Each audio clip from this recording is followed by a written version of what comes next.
কিতাবের মধ্যে আসে সমস্ত কাফের মুশরিকগুলো একত্রিত হইয়া জবাব দিয়েছিল, জাররাবনা কামেরারা ফালাম নাজিদকা ইল্লা সাদিকা। আল্লাহু আকবার। আর জোরে বলেন আল্লাহু আকবার। এ মুহাম্মদ, কি তুমি বলতে চাও? 40টি বছর তোমাকে আমরা ইন্টারভিউ নিয়েছি, যাচাই করেছি রে মুহাম্মদ। আসমানের নিচে জমিনের উপরে তোমার মতো আমানতদার দ্বিতীয় আর কেউ না। as-sadiqul masduq, তুমি হলে সবচাইতে সত্যবাদী। জীবনে কোনোদিন কোনো মিথ্যার আশ্রয় নাও নাই। তাই এটাই হলো আমাদের মতামত। আল্লাহর হাবিব যখন বললেন যদি তাই হয়, জীবনের সবচাইতে বড় সত্যবাণীটা আজকে তোমাদের মাঝে নিয়ে আসলাম। ইয়া আইয়ুহান নাস কুলু লা ইলাহা ইল্লাল্লাহু তুফলিহু। সব মূর্তি দেবতার পূজা ছেড়ে দাও, একমাত্র কেবল শুধুমাত্র আল্লাহর ইবাদতে মাথা নত করো, তাইলেই তোমরা সফল। সুবহানাল্লাহ। এই মতের বিরুদ্ধে চলে এতদিন মূর্তি দেবতার পূজা করছি, তুমি এসে এখন এক আল্লাহ, তোমার তো ভালো মনে কর, তুমি তো আসলে লোকটা বেশি সুবিধা না। সব ভুলে গেল, সারা জিন্দেগির সমস্ত প্রশংসা অল ডিলিট হয়ে গেল। কার কথা বলার কারণে? আরো জোরে বলো। এই রকমের কাফেরের গোষ্ঠীর মানুষ এখনো আছে। আপনি দ্বীনের কথা বললে, কোরআনের কথা বললে, ইসলামের কথা বললে মৌলবাদ, জঙ্গিবাদ, সন্ত্রাস এই রকমের তকমা লাগানো হতো না, হতো না। এরপরে আরো কি কইতো জানেন? বেশি কোরআনের কথা বলে পিয়ারে পাকিস্তান চলে যাও, কথা কয় না। এটা বলাটাই স্বাভাবিক। وقال الذين كفروا لرسلهم لنخرجنكم من أرضنا أو لتعودن في ملتنا। যত নবী রাসূলরা কোরআনের দাওয়াত দিছে, ইসলামের দাওয়াত দিছে, আল্লাহর একত্ববাদের দাওয়াত দিছে, তাদের সম্প্রদায়ও একই জবাব দিয়েছিল। খাঁটি নায়েবে রাসূল হলে, ওয়ারাসাতুল আম্বিয়া হলে, এখনো যারা ওই কাফেরের গোষ্ঠী, যাদের গায়ে এখনো ফেরাউনের ব্লাড আছে, তারাও একই জবাব দিবে। কথা বলেন ঠিক কিনা? আর যারা মুহাম্মাদুর রাসূলুল্লাহ সাল্লাল্লাহু আলাইহি ওয়াসাল্লামের উম্মত, এরা এই সকল প্রতিষ্ঠানকে অন্তর দিয়ে ভালোবাসবে। ঠিক কিনা বলেন? নায়েবে রাসূলদেরকে অন্তর দিয়ে ভালোবাসবে। আরে ভাই, তুমি কারে পাকিস্তান যাইতে বলো? কারে দেশদ্রোহী বলো? তুমি কই দিনের এই স্বাধীনতা পিছনে যাদের গোড়ায় যারা পানি দিয়েছে, স্বাধীনতা পাওয়ার পিছনে যাদের সবচেয়ে বড় অবদান, এরা হলো দেওবন্দি উলামায়ে কেরাম। আপনি গোড়াতে তালাশ করেন, আগা দিয়ে টানেন কা? ভারত উপমহাদেশকে 200 বছর ইংরেজ বেনিয়ারা শাসন করেছে। ঠিক কিনা বলেন? সর্বপ্রথম তাদের বিরুদ্ধে জিহাদের ডাক দিয়েছিলেন শাহ ওলিউল্লাহ মুহাদ্দিসি দেহলভী রাহমাতুল্লাহ। আর দেওবন্দ মাদ্রাসার ভিত্তি ছিল ইংরেজ খেদা আন্দোলনের জন্য। ঠিক কিনা বলেন? ইসলাম কে ইস মারকাজ সে হুই তকদীস আয়া আজাদি কি। আল্লাহু আকবার বলেন। আল্লামা উস্তাদে মুহতারাম আল্লামা রিয়াসুত আলী বিজনুরী রাহিমাহুল্লাহ, তিনি তার এই কবিতার মধ্যে বলেন, এই স্বাধীনতার গোড়াপত্তন হয়েছিল দারুল উলুম দেওবন্দ থেকে। ঠিক কিনা বলেন? যদি ওনারা ইংরেজদের বিরুদ্ধে যুদ্ধের, জিহাদের ঘোষণা না, স্বাধীনতার ডাক না দিতেন, তাহলে আজও পর্যন্ত ইংরেজদের শাসন আমলে ইংরেজদের গোলামের জিঞ্জিরে আমাদের আবদ্ধ থাকতো। ইতিহাস একটু মনে রাখেন।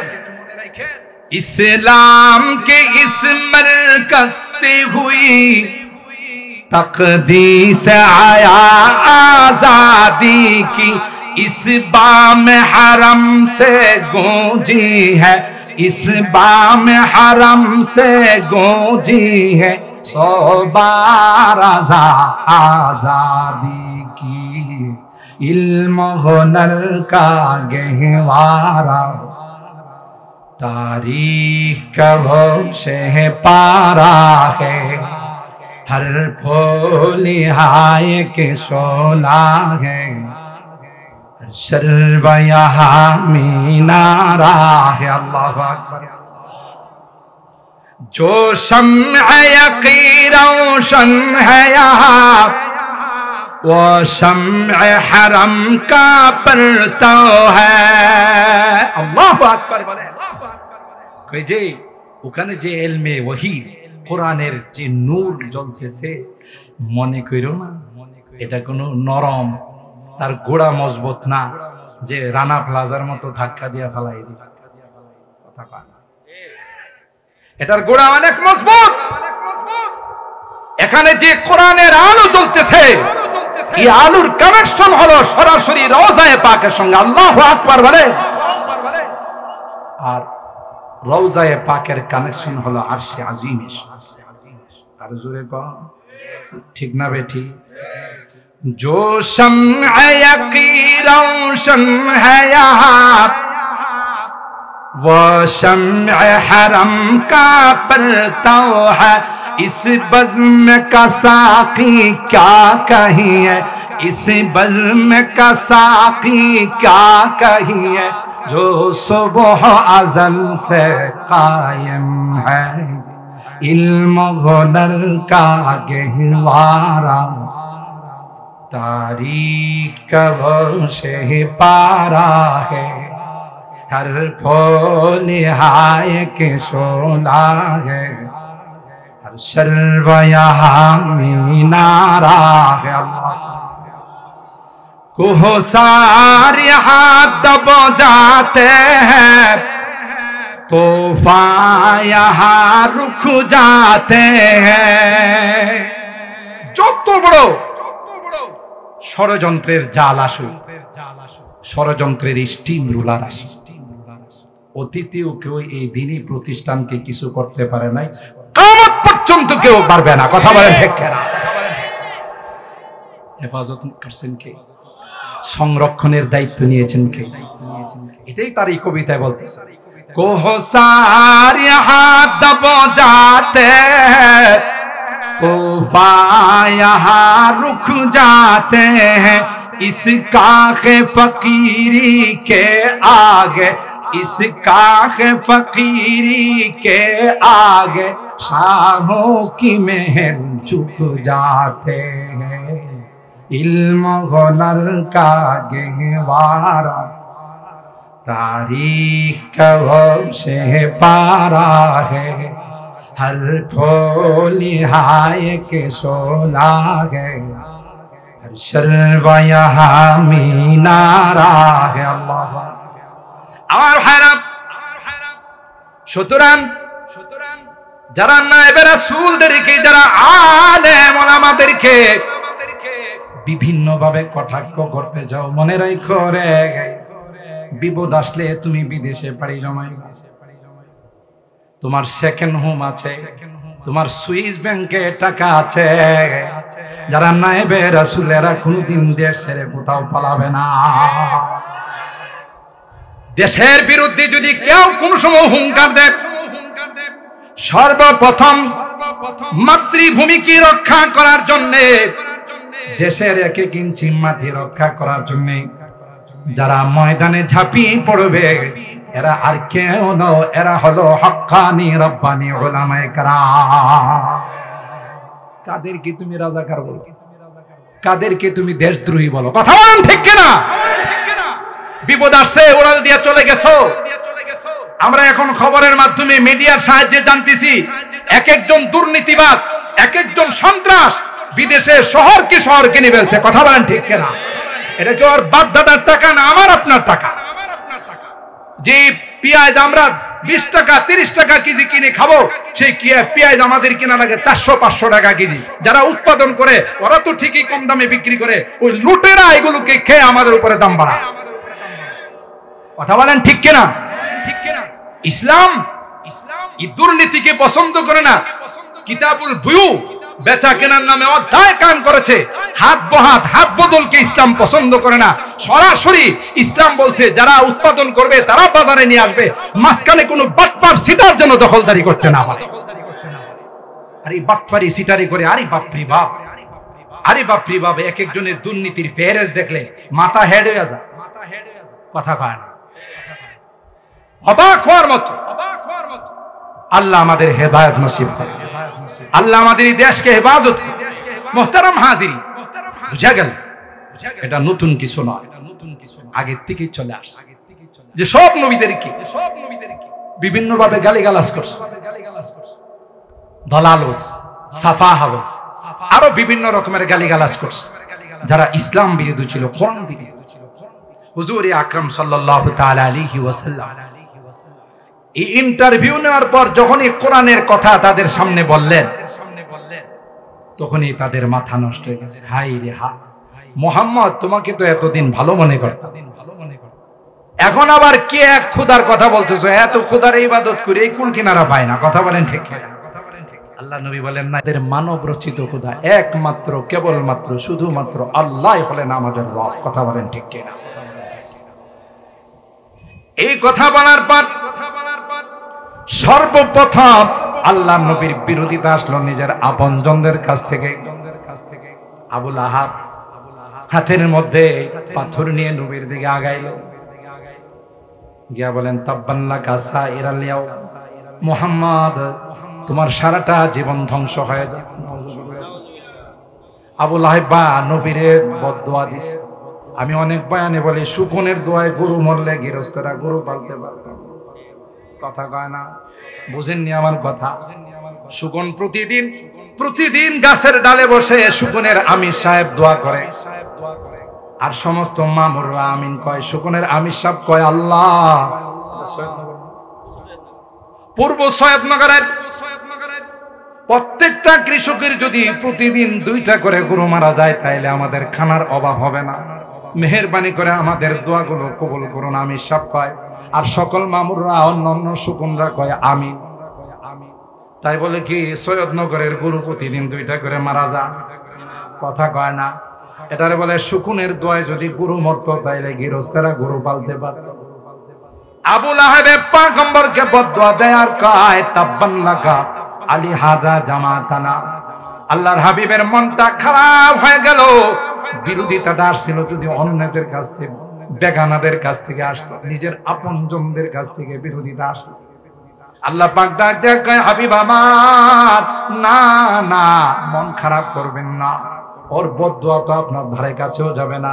আমি আল্লাহ কোরআনে কারিমে সূরা লাহাব নাজিল করে আবাদুল আবাদ চিরকালের জন্য বদদুয়া নাজিল করে দিলাম, ঠিক কিনা বলে?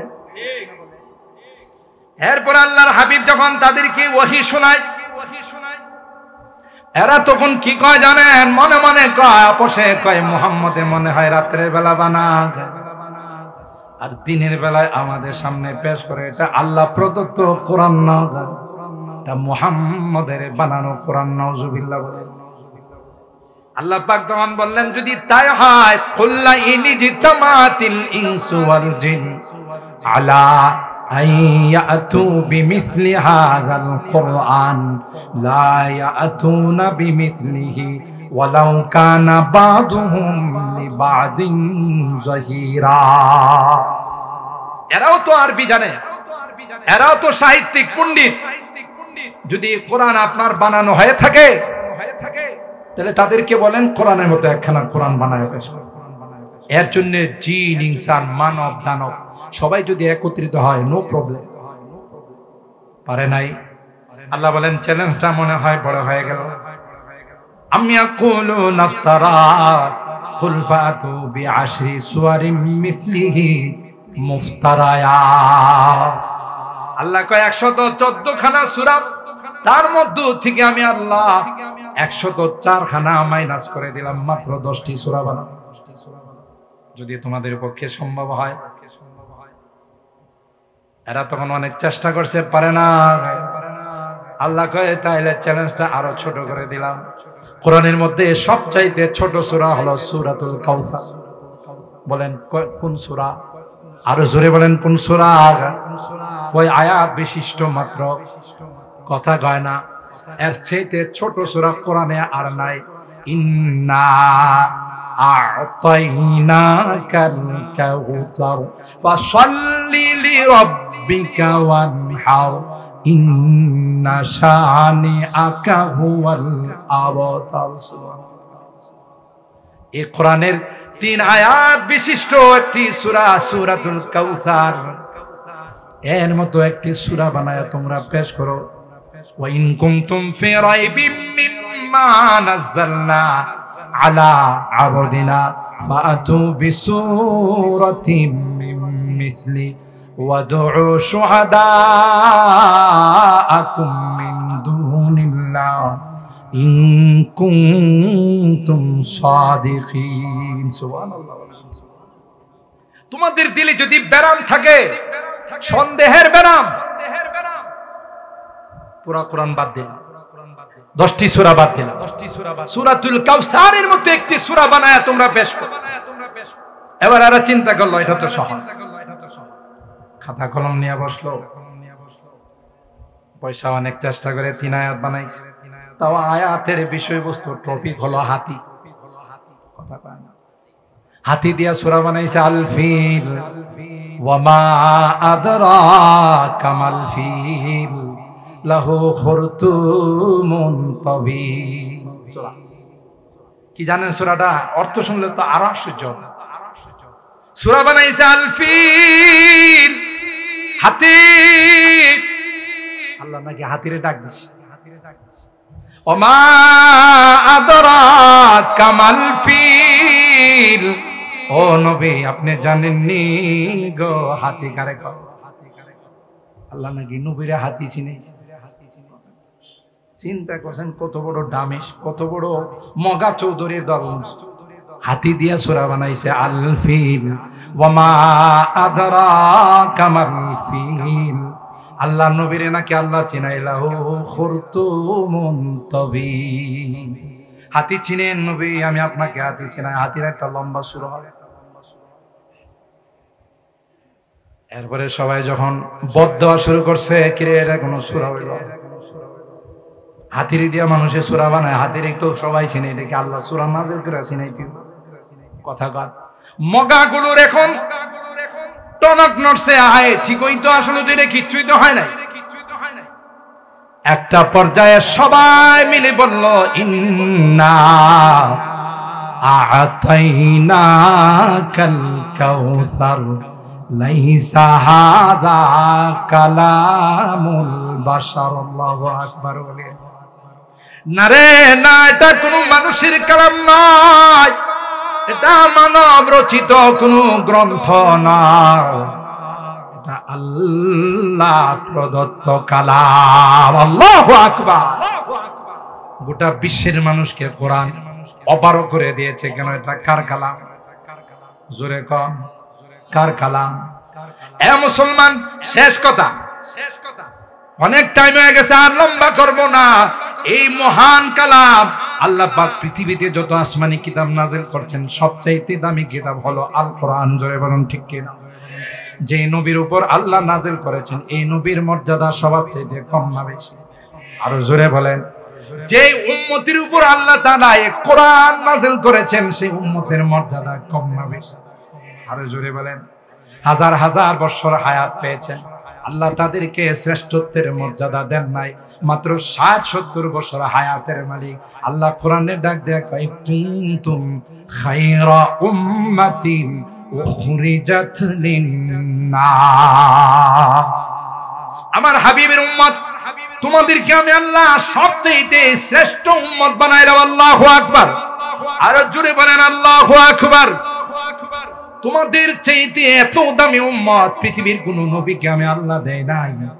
যতক্ষণ পর্যন্ত তোমরা আমার জান্নাতের মেহমান না হবে, ততক্ষণ পর্যন্ত অন্য উম্মতের জান্নাতে যাওয়ার পারমিশন মিলবে না।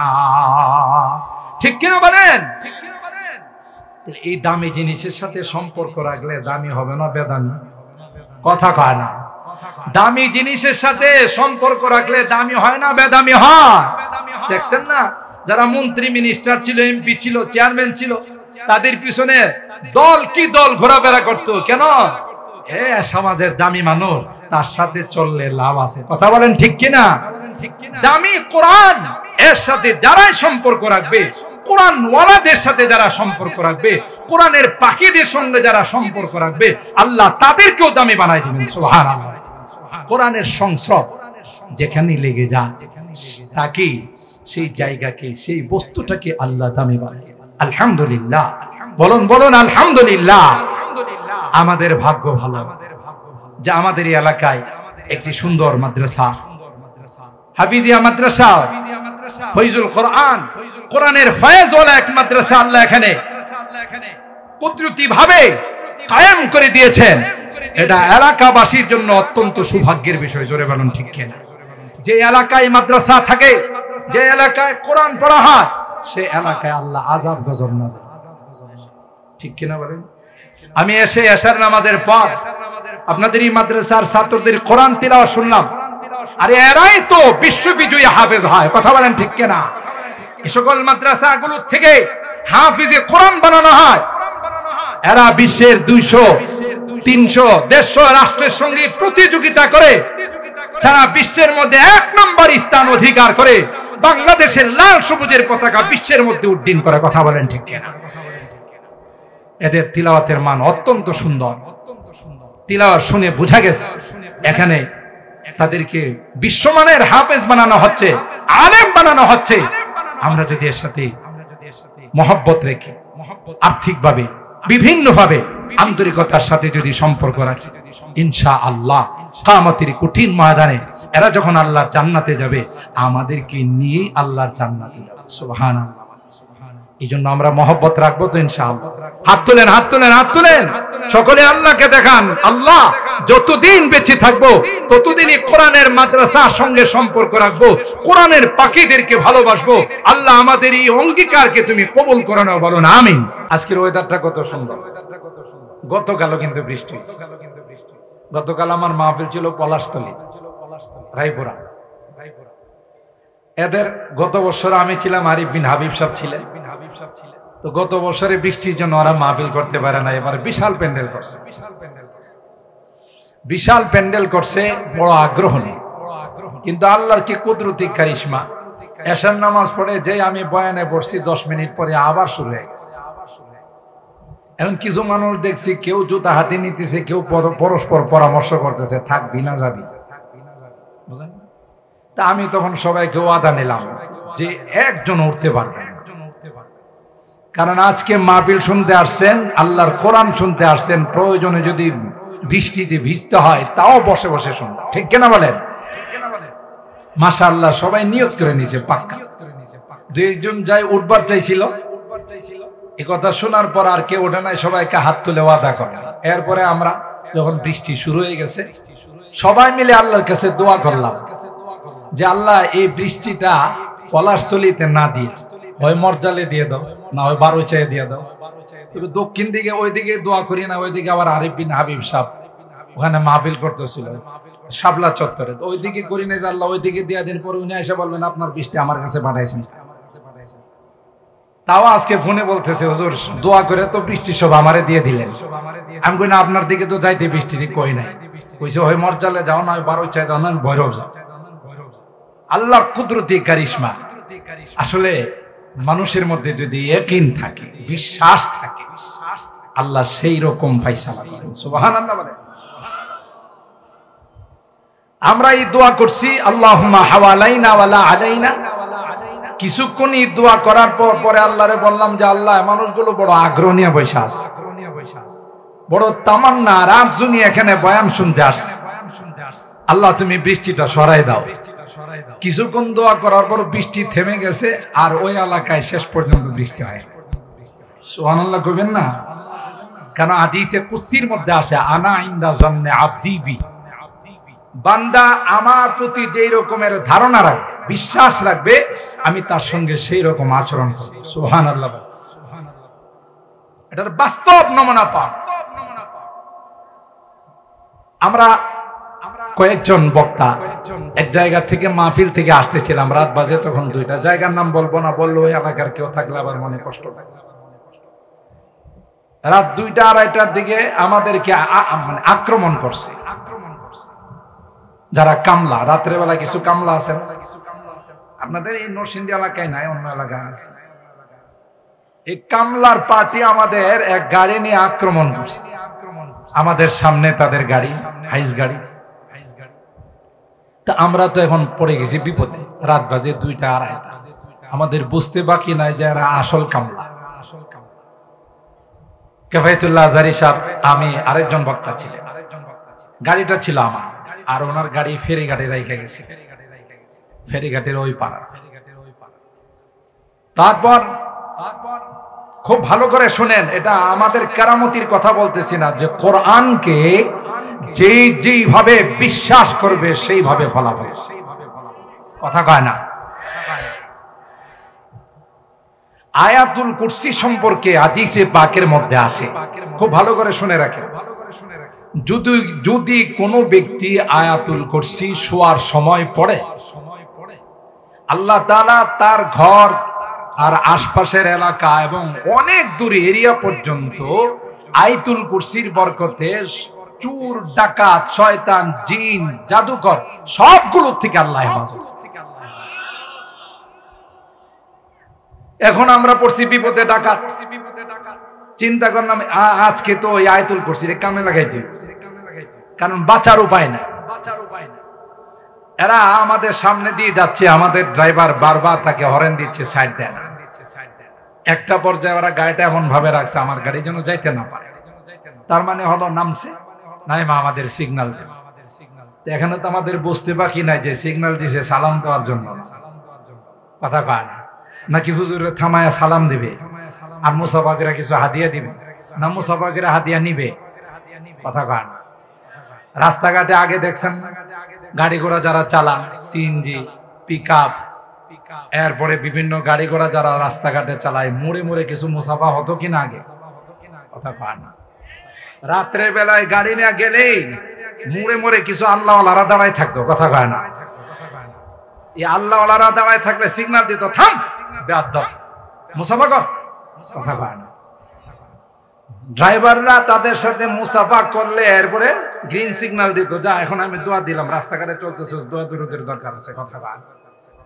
এখন আর ওই আল্লাহওয়ালারা ওই অভ্যাস বাদ দিছে। কথা কয় না। রাষ্ট্রের জনগণ যেরকম হয়, রাষ্ট্রের শাসক আইন শৃঙ্খলা রক্ষাকারী বানিয়ে সেই রকম হয়। কথা কয় না। এগুলো অভ্যাসে পরিণত হয়ে গেছে। আপনার একটা ট্রাক যদি আপনি আনলোড করেন, এটার ভাড়া যদি হয় 10, আপনাকে দিতে হতো 15। ড্রাইভারে বলতো 10টা আমারে দিলেন, আর বাকি 5 হলো রাস্তায় রাস্তায় যে মুসাফা আছে। কথা কয় না। ছিল কিনা এরকম? এখনই হাদিয়া তুফা না, এই জন্য মরা মরা ভাব। দেখবেন সব মোড়ে জাম লাগা থাকে, এটা খোলাতে লাগে না মনে সব জায়গায়। কেন? ওই যে হাদিয়া তুফা নাই, এই জন্য এখন আর মন দিয়া কাজ করে না, জাম লাগাই রাখে। কথা কয় না। প্রত্যেকে যার যার দায়িত্ব, তোমার এই দায়িত্বের জন্য তোমাকে বেতন দেওয়া হচ্ছে। অতিরিক্ত নেওয়াটাকেই বলা হয় ঘুষ। কথা কয় না। আর রাশি ওয়াল মুরতাশি কিলাহুমা ফিন্নার। হাদিসের মধ্যে আছে, যারা ঘুষ দেয়, যারা গ্রহণ করে, উভয় হলো জাহান্নামী। কথা কয় না। হ্যাঁ, বিপদে পড়ে যদি দে, কেউ তার হক রক্ষা করার জন্য বিপদে পড়ে যদি দে, তাহলে সেটার হিসাব ভিন্ন। এগুলো চলতো রাস্তায় রাস্তায়। আমরা নতুন বাংলাদেশ পাইছি। কথা কয় না। আরো জোরে বলেন ঠিক কিনা? নতুন বাংলাদেশ আল্লাহ পাক আমাদেরকে দিয়েছেন। ঠিক কিনা বলেন? ইন্না কুলুবা বানি আদমা বাইনা ইসবাইর রহমান ইউকাল্লিবুহা কাইফা ইয়াশা। ছাত্র জনতা মিলে আন্দোলন করেছেন, কিন্তু এই আন্দোলন মাস কি মাস, বছর কি বছর চলতে পারত। কথা কয় না। কিন্তু যারা নেতৃত্বে আছে, যারা কন্ট্রোলিং ক্ষমতার মধ্যে আছে, তাদের কলবটা কে ঘুরাই দিছে? আরো জোরে বলেন। তাইলে এই নতুন স্বাধীনতা পাওয়ার পিছনে একমাত্র কেবলমাত্র শুধুমাত্র আল্লাহর রহমত, ঠিক না? না রহমত ভুলে গেলে হবে? আর আল্লাহ পাক এমন ফায়সালা করছে, 15 বছরের ক্ষমতা 15 দিনে শেষ। কথা কয় না। কে করছেন ফায়সালা? আল্লাহ করছেন। হয়তো আল্লাহ আমাদের মঙ্গল চান, আমাদের ভালো চান, এই জন্য আল্লাহর পক্ষ থেকে ফায়সালা হয়েছে। তো যে কথা বলতেছিলাম, কোরআনকে বিশ্বাস করলে কি লাভ, মনে আছে তো? আমরা তখন বিপদে আক্রান্ত, তখন বললাম যে চলেন আয়াতুল কুরসির আমল। আল্লাহ নবী না বলছে যে আয়াতুল কুরসি পড়লে চোর ডাকাত আসতে পারে না। ঠিক ওই আমরা গাড়ির ভিতরে বসে আয়াতুল কুরসি পড়তেছি, বললাম যে ফাল্লাহু খায়রুন হাফিজা ওয়া হুয়া আরহামুর রাহিম, আল্লাহ আপনিই সবচেয়ে বড় হেফাজতকারী। একটা পর্যায়ে ওরা গাড়ি এমন ভাবে থামাইছে, থামানোর পর আমার ড্রাইভারকে বললাম তুমি যদি একটা চাকা উপরে উঠাও, ড্রেনের উপরে স্ল্যাব দেওয়া আছে, তাহলে গাড়ির কোনো ক্ষতি হবে কিনা, পারবা কিনা? ড্রাইভারে বললো হুজুর ইনশাআল্লাহ, আপনারা যদি দোয়া করেন আমি সাইড দিয়ে এক চাকা উঠাই আমি গাড়ি টান দিতে পারবো। তাহলে তার কোনো কথা নাই। তো ওরা সিগন্যাল দেওয়ার পর আমরা যখন গাড়ি নিয়ে আস্তে আস্তে সামনের দিকে যাইতেছি, ওরা তো মনে করছে যে উপায় নাই, থামাইতে হবে। আর আমরা উপায় কিন্তু বাইর করে ফেলাইছি। সুবহানাল্লাহ।